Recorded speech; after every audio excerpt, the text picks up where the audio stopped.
Polícia Trânsito hatama receita ba cofre estado hamutu krihun atus tolu sia nulu resin sia atus walu nulu resin rua dolar durante bulan Janeiro to ozuilu tinangne. Quinta-feira semana ne, chefe Trânsito Rodoviário Nacional, Luiz da Costa informa ba jornalista Sira e hanyaknar fatin Comando Geral PNT likai kolidili. Receita ne, Trânsito recolha husi fatin rua, ida husi infrator Sira, no ida selo husi fronteira tolu. 88.367 dólares americanos. Portanto, husi receitas husi fatin rua ne, maka husi janeiro mai julho ne, ita neste momento ita tama vai cofre estado ne, hamutu 488.249 dólares americanos.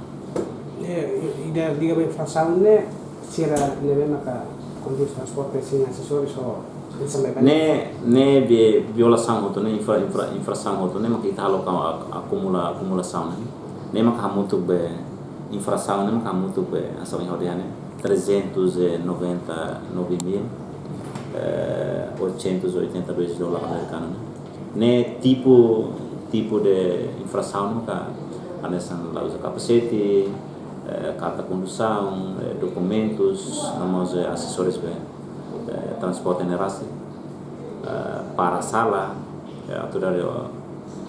contra ordem pública ne maka kita halo acumulação ne maka hamutu be valor ne maka hau menciona bana.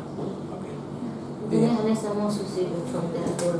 Sim, ia fronteira todo maka so yang hadiane hosi parte rua hosi parte ida maka infração parte ida maka receitas be entradas be itania be careta hosi fronteiras de Rio hosi NTT ba maka tama itani fronteiras todo ne maka nia receitas maka ita halo acumulativo homos infração ba ia be infrator sira halo ia be contra sinais de código estrada.